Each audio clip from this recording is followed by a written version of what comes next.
Hello दोस्तों, मैं फिल्मी अनिल।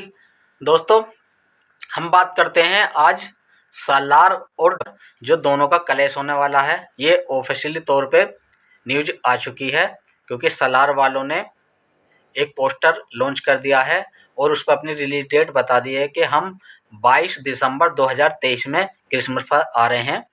तो क्रिसमस जो डेट थी वो पहले से ही शाहरुख खान ने डंकी के लिए अपनी पहले से ही बता रखी थी कि हाँ, हम अपनी डंकी मूवी क्रिसमस 2023 में लेकर आएंगे और 22 दिसंबर को लेकर आएंगे। हालांकि जो अब उन्होंने बाद में एक न्यूज़ दी है कि हम जो ओवरसीज में यानी विदेशों में जो रिलीज करेंगे वो 21 तारीख को करेंगे, यानी एक दिन पहले। और भारत में जो रिलीज होगी पैन इंडिया वो 22 दिसंबर को ही होने वाली है। और अब उसके साथ में सलार भी रिलीज होने वाली है। तो हम देखते हैं कि इन दोनों के जो टक्कर होगी उसमें कौन किस पर भारी रहेगा और कौन इस मुकाबले में जीत सकेगा। तो दोस्तों, अभी कुछ दिन पहले 7 सितंबर को जवान मूवी रिलीज हुई थी और 28 सितंबर को मूवी आने वाली थी सालार, और उसका एक छोटा सा टीजर भी रिलीज कर दिया गया था जिसमें प्रभास सर की थोड़ी सी झलक दिखाई गई थी और बाकी जो डायलॉग टीनू आनंद जी के दिखाया गया था। ठीक है, उसके बाद में किसी कारण पूर्ण उन्होंने अपनी रिलीज डेट खिसकाकर पीछे हटा दी। हालांकि रिलीज डेट तब तक नहीं बताई थी, लेकिन जो शाहरुख खान के फैंस थे उन्होंने ये हंगामा खड़ा कर दिया कि प्रभास शाहरुख खान से डरकर पीछे भाग गए हैं, जबकि ऐसा बिल्कुल नहीं था। मुझे पूरा डाउट था कि शाहरुख खान से डरने का कोई मतलब ही नहीं होता, क्योंकि पहली बात तो 3 हफ्ते का पूरा गैप था, वो कलेश में नहीं थे, तो डरने का इसलिए भी मतलब नहीं होता। और फिर रही बात डरने की, अभी आदि पुरुष आ रही थी। हालांकि आदि पुरुष इतनी खास चली नहीं, वो फ्लॉप फिल्म हो चुकी है, लेकिन फिर भी जवान उससे पहले 15 दिन पहले आ रही थी। लेकिन शाहरुख खान सर ने भी अपने किसी कारण तो फिल्म आगे खिसका दी 7 सितंबर के लिए। तो प्रभास के फैंस ने तो ऐसे बिल्कुल नहीं कहा कि आदि पुरुष से डर के शाहरुख खान की मूवी जवान भाग गई है या आगे खिसक गई है या किसी प्रकार से शाहरुख खान डर गए हैं या उनसे घबरा गए हैं। तो इस तरीके की फैंस वोट चलती रहती है हालांकि, लेकिन इसमें कोई सच्चाई नहीं है कि शाहरुख खान मतलब आदि पुरुष से डर के भागे थे या सालार जवान से डर के भागी थी। अब सच्चाई ये हो चुकी है ऑफिशियली कि फैंस वॉर के चक्कर में जो न्यूज़ फैली थी, जिस तरीके का हंगामा खड़ा हुआ था, उस तरीके से इंडस्ट्री में खलबली मच गई थी कि हाँ, वाकई शाहरुख खान से सलार मूवी डर के भाग गई है और अब ये 2024 में रिलीज होगी। जबकि KRK ने तो ये इस विषय में कई बार न्यूज़ भी दे दी है और कई बार अपनी वीडियो भी बना दी है कि हाँ, सलार इस साल बिल्कुल नहीं आने वाली है।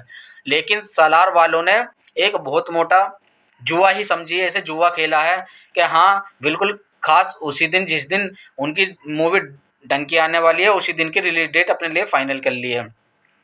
जबकि ऐसा पहली बार नहीं हो रहा है कि प्रशांत नील और शाहरुख खान सर एक साथ टकरा रहे हो। इससे पहले 2018 में भी ये हो चुका है, जिस बार जब उनकी मूवी KGF 1 और शाहरुख खान सर की मूवी जीरो आई थी, और आपको पता है जीरो जीरो बनकर रह गई थी और KGF ने कितने बड़े बड़े कीर्तिमान रचे थे।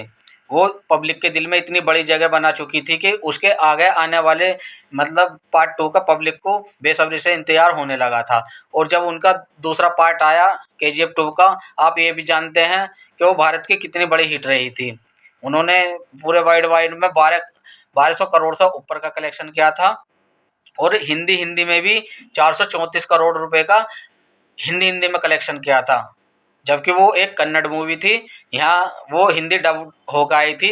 यहाँ के सुपरस्टार भी नहीं है और यश को मुझे लगता है KGF से पहले कोई जानता भी नहीं था, लेकिन शाहरुख खान सर को पहले से ही यहाँ प्यार मिलता रहा है। लेकिन KGF 1 ने फिर भी शाहरुख खान सर को धूल चटा दी थी। और अब मैं आपको बात करता हूँ सालार और डंकी की। हालांकि वो साउथ के बहुत बड़े सुपरस्टार हैं, प्रभास डार्लिंग, और जी हिंदुस्तान के अंदर सबसे बड़े सुपरस्टार मैं अगर मानता हूँ तो उन्हीं को मानता हूँ, क्योंकि जितना प्यार उन्हें साउथ में मिलता है उतना ही प्यार उन्हें नॉर्थ इंडिया यानी हिंदी बेल्ट में भी मिलता है। लेकिन शाहरुख खान सर के साथ में ऐसा बिल्कुल नहीं है। साउथ के लोग शाहरुख खान सर को इतना खास पसंद नहीं करते हैं जितना कि प्रभास को हिंदी बेल्ट के अंदर दर्शक प्यार देते हैं। वो आपको प्रूफ में बताऊंगा, आप वीडियो में एंड तक बने रहना कि इस इस विषय पे अभी थोड़े से आगे चलकर बात करेंगे, लेकिन पहले बात करते हैं इस डर की। तो ये बिल्कुल डर खत्म हो चुका है इसी चीज़ में, क्योंकि उन्होंने खास उसी दिन फाइनल कर लिया अपनी रिलीज डेट जिस दिन शाहरुख खान सर की मूवी डंकी आने वाली है। और अब बात करते हैं हम राजू हिरानी सर की मूवी की बात। देखो, आज तक फिल्म इंडस्ट्री में ऐसा कभी नहीं हुआ कि राजू हिरानी की कोई मूवी फ्लॉप हुई हो या डिजास्टर हुई हो या किसी भी तरीके से एवरेज रही हो। जितनी भी उन्होंने मूवियाँ बनाई हैं सभी में उन्होंने झंडे गाड़े हैं और सारी मूवी सुपर डुपर हिट रही हैं। तो दोस्तों, ये एक अच्छा खासा चैलेंज है सलार के लिए भी और प्रशांत नील सर के लिए भी, क्योंकि जो जीरो के डायरेक्टर थे वो आनंद एल राय थे। इस बार ऐसा बिल्कुल नहीं है, ये एक जाने माने डायरेक्टर हैं। जितने ही बड़े सुपरस्टार शाहरुख खान सर हैं आज के दौर के, उतने ही बड़े सुपरस्टार डायरेक्शन में देखा जाए तो राजू हिरानी सर हैं। उन्होंने जितनी मूवी दी हैं बड़े बड़े रिकॉर्ड तोड़े हैं और बड़े बड़े रिकॉर्ड अपने बनाए हैं।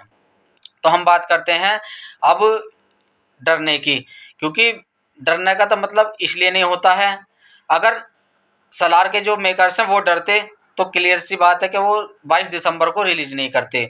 और रही बात अब शाहरुख खान सर के मैं स्टारडम की, अगर वास्तव में शाहरुख खान सर का स्टारडम है, मैं मानता हूँ है, लेकिन अगर वो 500 करोड़ क्लब में अपनी फिल्म बैक टू बैक 2 दे चुके हैं, पठान और जवान, ठीक है, और उसके बाद में अब थर्ड मूवी ये भी मानी जा रही थी कि डंकी भी 500 करोड़ को पार करेगी, लेकिन अब ऐसा मुझे बिल्कुल नहीं लग रहा। पहली बात तो मैं अब भी डाउट कर रहा हूँ कि हो सकता है डंकी आगे आने वाले वक्त में हो सकता है पोस्टपोन हो जाए।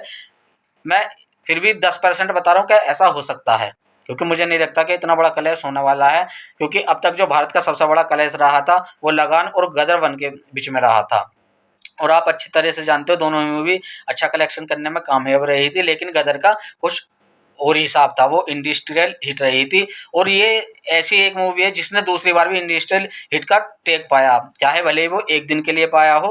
हालांकि शाहरुख खान सर के जो भी फैंस हैं उन्होंने ये लिख के भेजा था गदर 2 के लिए कि एक दिन का सीएम। लेकिन मैं दोस्तों एक बात बता देता हूँ, एक दिन का सीएम भी सीएम होता है, अगर वो एक दिन ही रहे पर सीएम तो है। अब जैसे कि मान लो कि क्रिकेट का मैच चल रहा है, अगर मान लो कोई टीम जीत रही है 200 या 250 रन से, जीत वो भी जीती है, और मान लीजिए कोई टीम जीत रही है 1 रन से, 1 रन से मैच जीत रही है वो भी जीती है, जीत तो जीती होती है। कोई बच्चा पास होता है फर्स्ट डिवीज़न से, कोई बच्चा होता है थर्ड से, तो पास ही है। हालांकि उनका जो रिकॉर्ड अलग अलग है, लेकिन क्लास तो चेंज होगी ही होगी। तो वैसे ही गदर की भी क्लास चेंज हुई है एक दिन के लिए से ही, पर उन्होंने पठान का रिकॉर्ड तोड़ा, इंडस्ट्रियल हिट हुई। जबकि पठान के लिए जोर बहुत इतने लगाए थे, back to back movie release की गई थी, उसके कलेश में 4 मूवी रिलीज की गई थी। और जवान आने के बाद में ये भी कहा गया था कि शाहरुख खान सर ही अपने पठान मूवी का रिकॉर्ड टूटने से बचा सकते हैं गदर से, लेकिन गदर ने सभी को अपने आगे बोना साबित किया और सभी के रिकॉर्डों को तोड़कर ध्वस्त कर दिया, ठीक है ना।